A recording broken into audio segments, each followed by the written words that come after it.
Hello, this is Yaakov Kronenberg, and tonight we're going to be doing another chart in a series of classes on Cancer Ascendant with the moon in the different signs. Tonight we'll be doing the moon in Virgo. So Virgo is, it goes together well with the Cancer rising. It makes a very sort of gentle type of person, right? With Cancer, that warm type of Cancer, home-loving family type of Cancer, together with the modest, modest, down to earth, also connected to the home, right? Where the words, the land. The Virgos are very attached also to the land, to growing things. They love agriculture and to take care of to take care of the land around their home and to grow things, and it's a good combination, a nice gentle type of combination. When the moon here is the moon in Virgo, makes the person very it's going to make them very, adds a certain modesty to the person. It gives fastidiousness. They can be a little critical, maybe too much sometimes. They have to worry about their critical nature. But they love to help people. They try to express their Cancer side of themselves by helping people. Right, the moon in Virgo loves to help the unfortunate, the downtrodden, the sick. They're always looking out to help people, and especially with the Cancer rising, they look to help members of the family and neighbors. Here the moon will fall in the third house if it's in Virgo, which is the neighbors. They're going to be very connected with the neighbors, helping the neighbors out, helping in the community. All sorts of stuff like this is important to a person who has this combination. It also makes a lot of times it can make a person who's very intellectual, because the third house is an intellectual house. Its house is connected to Gemini, the place where and so when the moon is in Virgo, it's also in a mercurial type of sign, so it's going to give a third house person is very interested in learning. Learning is very important to them. They could be very interested in writing, communicating, all sorts of things like that, writing and communicating, and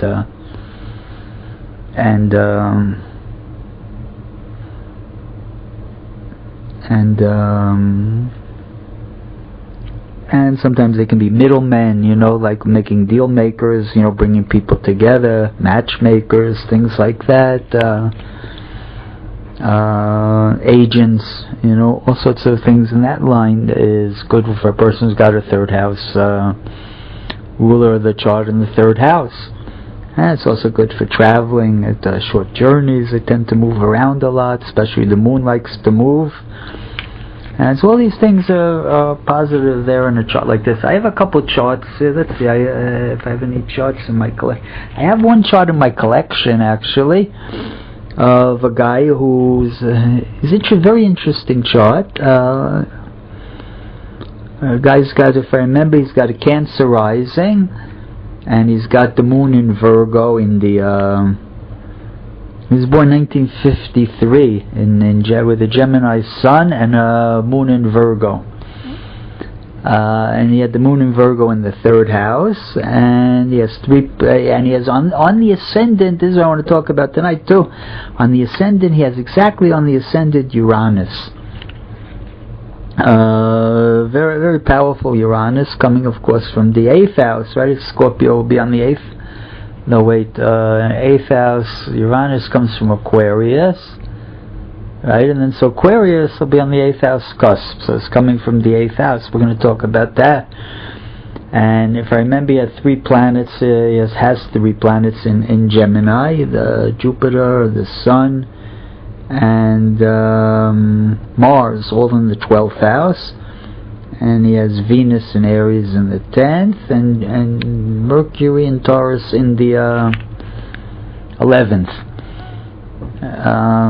And the Saturn and Libra conjunct in the 4th. Well, we're going to try to stick just to talk about the main point. Again, we're our job tonight isn't to do his whole horoscope. We just want to, like, flesh out the from his ascendant and the aspects to the ruling planet, get an idea of who he is. And so with an ascendant in Cancer and the ruling planet in the moon in Virgo in the 3rd house, he is a very intellectual type of person. With the Venus on the 10th, of course he was interested in music. He was a professional musician, but in the end he decided to become a rabbinical scholar, and he devoted the last 30-40 years to learning Kabbalah intensively. And so you see that a little bit with that with the moon in Virgo. Wants to get to understand things deeply, and he's got that Uranus on the ascendant coming from the 8th house. The 8th house is the house of secrets, right? The house of things beyond this world, of the right? All the Kabbalists have strong 8th houses, the scorpionic desire to get to the depths of things, and the real depths to understand the universe is to understand the Kabbalah. So he has the Uranus on his ascendant in Cancer coming from Aquarius. It also gave him some rough health problems along the way. You don't like usually to have the 8th house, the house of death, on the ascendant. So it gave him, I think he's always been on and off health difficulties, but he became an author. He wrote at least one book published on the Kabbalah. And and what I also want to say is that, again, what I was talking about always the Cancers, the home and the family. So when you have Uranus, I want to talk about this point. I'm showing you his chart. So I want to accentuate. I like to bring these charts sometimes just to accentuate one point, to bring it out. To start to see how you can look at one thing and start to get some basics. So he has Uranus on the ascendant in Cancer. So Cancer is the home and family, and Uranus is like doing something unusual, right? It says right away he's going to have an unusual unusual family, unusual home.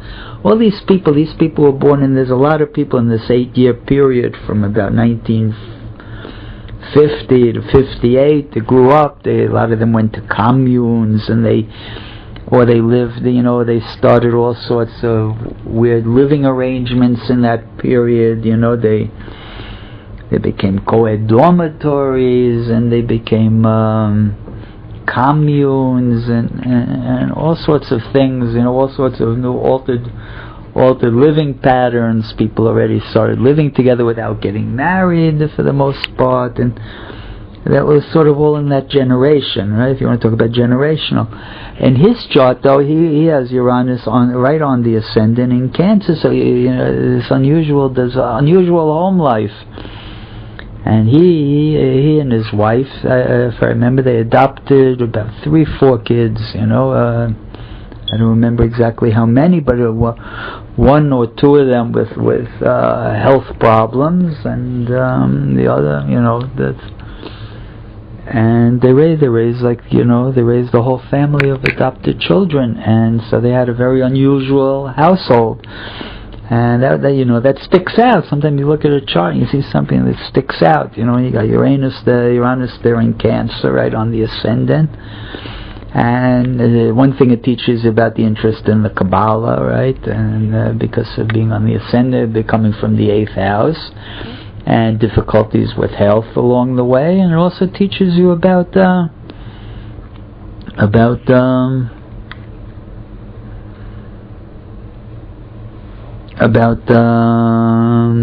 family arrangements, right? That the home, the desire for an unusual type of home life. And so I hope everybody enjoyed the class, and thank you.